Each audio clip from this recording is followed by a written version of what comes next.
Saat itu Nabi Muhammad sedang menanggung duka yang sangat dalam. Dua orang pendukung utamanya meninggal dunia, yaitu Siti Khadijah dan Abu Talib.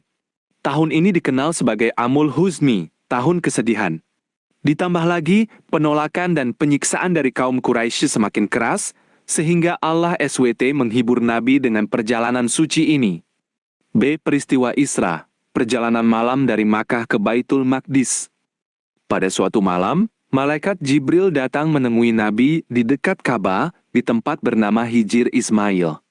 Jibril membelah dada Nabi, membersihkan hati beliau dengan air Zam-Zam, lalu mengisinya dengan hikmah dan keimanan. Kemudian disiapkanlah buruk, hewan tunggangan berwarna putih, lebih besar dari keledai dan lebih kecil dari bagal, yang langkah kakinya sejauh mata memandang. Bersama Jibril, Nabi Muhammad berangkat dari Masjidil Haram menuju Masjidil Aqsa dalam waktu singkat.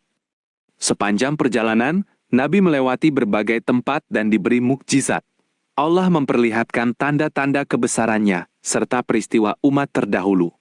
Sesampainya di Masjidil Aqsa, Nabi memimpin syalat sebagai imam bagi seluruh Nabi dan Rasul terdahulu yang berkumpul di sana, tanda bahwa beliau adalah penutup para Nabi. C. Peristiwa Miraj naik ke langit. Dari Baitul Maqdis, Nabi diajak naik ke langit satu persatu. Langit pertama, bertemu Nabi Adam As, bapak seluruh manusia. Langit kedua, bertemu Nabi Isa As dan Nabi Yahya As. Langit ketiga, bertemu Nabi Yusuf As yang diberi keindahan rupa luar biasa. Langit keempat, bertemu Nabi Idris As. Langit kelima, bertemu Nabi Harun As. Langit keenam, bertemu Nabi Musa As, yang saling mendoakan dan memberi semangat. Langit ketujuh, bertemu Nabi Ibrahim As yang sedang bersandar di Baitul Makmur, tempat para malaikat tawaf di langit. Setiap pertemuan disertai salam dan kebahagiaan antar Nabi. D. Sampai ke Sidratul Muntaha dan perintah syalat. Setelah melewati langit ketujuh, Nabi diantar ke Sidratul Muntaha, tempat tertinggi yang tidak bisa dijangkau makhluk lain, penuh dengan keindahan luar biasa, tempat batas pengetahuan makhluk berakhir. Disinilah Nabi Muhammad berbicara langsung dengan Allah SWT tanpa perantara. Allah memberikan perintah wajib, 50 kali syalat dalam sehari semalam. Saat turun kembali, Nabi bertemu Nabi Musa As yang bertanya, "Apa yang diperintahkan Tuhanmu?" Nabi menjawab, 50 kali syalat. Nabi Musa menyarankan, "Kembalilah kepada Tuhanmu, kurangi jumlahnya, umatmu tidak akan sanggup." Nabi berulang kali kembali menghadap Allah untuk memohon keringanan, sampai akhirnya perintah turun menjadi 5 waktu sehari semalam, namun pahalanya tetap setara 50 syalat.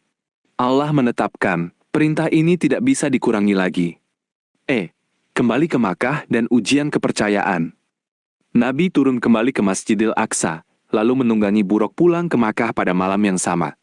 Pagi harinya, Nabi menceritakan peristiwa ini kepada kaumnya. Sebagian orang beriman langsung membenarkan, namun kaum Quraisy tertawa dan meremehkan. Bagaimana mungkin perjalanan berbulan-bulan ditempuh dalam satu malam? Mereka menantang Nabi mendeskripsikan bentuk Masjidil Aqsa dan jumlah pasukan kafilah yang beliau lihat di perjalanan. Allah menolong Nabi. Masjidil Aqsa diperlihatkan di depan mata beliau, sehingga Nabi mendeskripsikannya dengan sangat jelas. Nabi juga menyebutkan waktu kedatangan kafilah yang beliau lihat, dan ternyata benar-benar tiba sesuai keterangan beliau. Meski begitu, banyak yang tetap ingkar, namun kaum muslimin beriman teguh bahwa peristiwa Isra Miraj adalah benar nyata, bukan sekadar mimpi. F. Hikmah dan penutup. Isra Miraj menjadi peristiwa agung yang membawa perintah syalat 5 waktu, tiang agama Islam. Peristiwa ini juga menjadi penghibur dan penguat hati Nabi Muhammad di tengah kesedihan dan cobaan berat, sekaligus membuktikan kebesaran Allah yang berkuasa atas ruang dan waktu.